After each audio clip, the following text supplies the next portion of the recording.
मेरे प्रिय देशवासियों, मैं हूं भिक्षु थिरोज्योति। मैं सबसे पहले जो हमारे देश में माहौल चल रहा है उस बीमारी के कारण आज बहुत सारे उपासक लोग और हमारे शुभचिंतक जो हमारे बीच में नहीं रहे,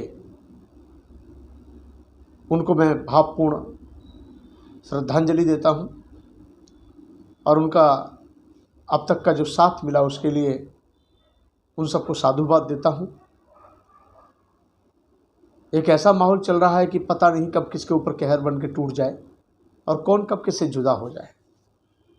अब तो हमें भी डर सा लगने लगा, क्योंकि ऐसा भय बन गया पूरे देश के अंदर।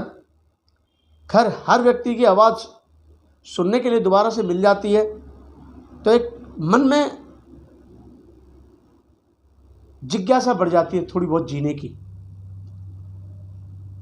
हालांकि बौद्ध भिक्षु हूँ, दुख नहीं होना चाहिए, लेकिन स्वाभाविक रूप है, सभी से प्रेम है और उन सभी का अकस्मात सबका जाना ये दुख का विषय है। उम्र पूरी करने पर कोई व्यक्ति जाए तो तकलीफ नहीं होगी। तो जो लोग हमारे बीच में से गए हैं, जिन्होंने अब तक इस कोरोना जैसी महामारी से जूझते जूझते अपने प्राणों की आहुति दे दी, बहुत हिम्मत दिखाई उन लोगों ने, फिर बीमारी के आगे कोई कुछ कर नहीं पाया, तो जो हमारे बीच में से गए उनको मैं भावपूर्ण श्रद्धांजलि देता हूँ। साथ ही जो व्यक्ति अस्वस्थ चल रहे हैं, जो आज महामारी जैसी बीमारी से जूझ रहे हैं, मैं उन सभी के स्वास्थ्य के लिए उन्हें मंगल कामना करता हूँ। आज बल और साहस दिखाने की ज़रूरत है, निर्विघ्नता का परिचय देने की ज़रूरत है।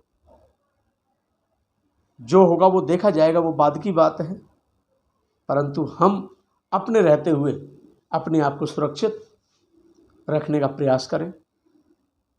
घरों से बहुत ज़रूरी काम के लिए निकलें। आज वक्त है एक दूसरे के साथ मॉरल सपोर्ट के रूप में खड़े होने की, और आज ज़रूरत है हम सबको एक दूसरे का हौसला बुलंद करने की, हौसला ऑबलाइज करने की। अभी भी मैंने एक जल्दी में बयान पढ़ा, बड़ा दुख की बात है, पूरे देश में शोर मच रहा है। आज ऐसा कोई स्टेट नहीं है और स्टेटों का कोई ऐसा हॉस्पिटल नहीं है कि जहाँ कोरोना के चलते लोगों की मौत ना हो रही हो, और इस पर भी बहुत तगड़ी सियासी राजनीति की जा रही है। जयपुर गोल्डन में 25 लोगों का जाना एक साथ, कितना बड़ा कहर टूटा है ये कल्पना कर सकते हैं।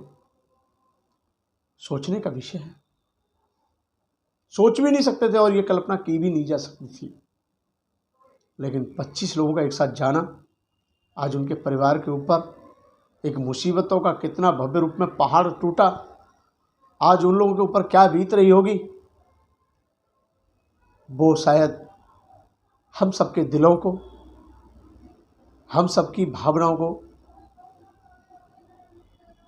पूर्ण रूप से मालूमात है। आज डॉक्टर रवि मलिक ने बेबाक होकर मीडिया पर अपनी बात रखी। जो सीएमडी हैं हॉस्पिटल रेडियक्स के, उन्होंने आज तक के माध्यम से जो अपनी आवाज़ को बुलंद किया और जो सच्चाई सामने रखी, बाकी में वो शेर दिल इंसान है। क्योंकि लोग डरे हुए हैं, लोगों को अपना पद भी प्यारा है, लोगों को अपनी कुर्सी भी प्यारी है, सच बोलने से कतरा रहे हैं। और भारत का मीडिया तो अभी भी सोया हुआ है। जब देश के प्रत्येक नागरिक के आगे कोरोना जैसी महामारी बीमारी मौत के रूप में आगे खड़ी है, उसके बावजूद भी हमारे पत्रकारों ने अपना जमीर बेचा हुआ है। आज भी वो जागने को तैयार नहीं। और सही कहा रवि मलिक जी ने कि मैं कोई भीख नहीं मांग रहा हूँ, ये मेरा अधिकार है, मैं ऑक्सीजन मांग रहा हूँ। अगर ऑक्सीजन नहीं मिली तो क्या होगा, इसका अंदाज सभी को पता है, लगाया नहीं जा सकता। आज पंजाब का हॉस्पिटल हो, चाहे मुरादाबाद का हॉस्पिटल हो, भारत का कोई भी ऐसा हॉस्पिटल हो, उसमें ऐसा नहीं है कि कोरोना से मौत नहीं हो रही है। और उस पर भी अपनी नाकामियों को छुपाने के लिए सत्ताधारी पार्टी के प्रवक्तागण आज भी बयानबाजी से बाज नहीं आ रहे। अरे इस समय पर पॉलिटिक्स की जिन्होंने चादर ओढ़ रखी है उसे उतार कर रख दो। केंद्र सरकार से आती है कि स्टेट सरकार से आती है, बिल्कुल सही कहा। ऑक्सीजन के बारे में आम जनमानस को, आम जनता को, जो बीमार है, जो अपनी जान बचाने के लिए दर-दर की ठोकरें खा रहा है, उसको नहीं पता कि ये ऑक्सीजन केंद्र सरकार से मिलती है, कहाँ से आती है, कैसे आती है। उसको सिर्फ ये कि ऑक्सीजन मिल जाए बस। और सही कहा डॉक्टर रवि मलिक जी ने, मैं उनको विशेष धन्यवाद देना चाहता हूँ, जिन्होंने बेबाक होकर अपनी बात रखी और साहस जुटाया।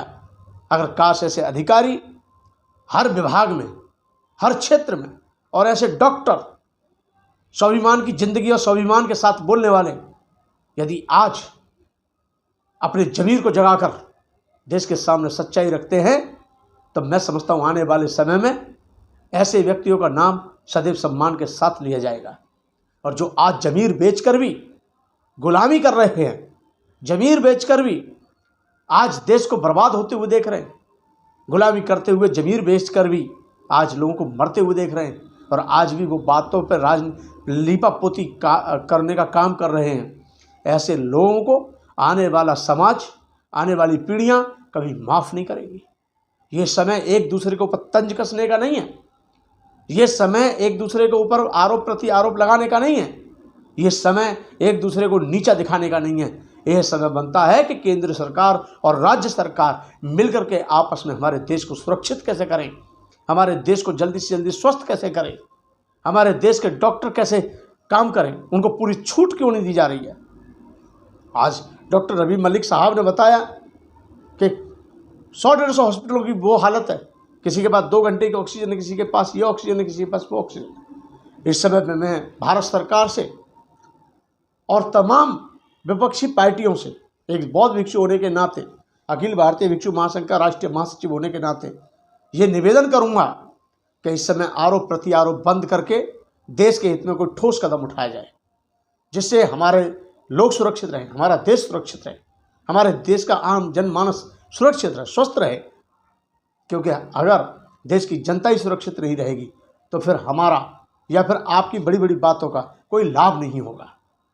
और आज डॉक्टर रवि मलिक जी कह रहे हैं और तनुजा साहब भी कह रहे हैं, डी के तनुजा जी जो डायरेक्टर हैं जयपुर गोल्डन हॉस्पिटल के, वो कह रहे हैं कि ये सही बात है, आज ऑक्सीजन की कमी है और कोई ऐसा व्यक्ति हो कि जिससे हम कहें काम हो।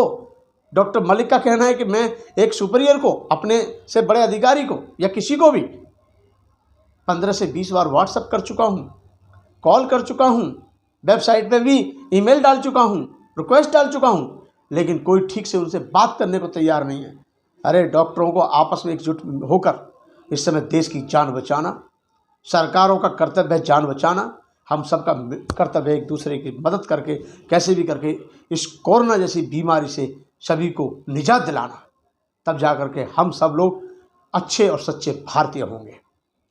एक दूसरे की मदद करना, एक दूसरे का हौसला बुलंद करना, गंदी और घिनौनी और छोटी राजनीति को छोड़कर इससे ऊपर उठकर देश हित में कदम उठाना ही एक अच्छा देशभक्त हो सकता है, एक अच्छा देश का नागरिक हो सकता है, एक अच्छा भारतीय हो सकता है।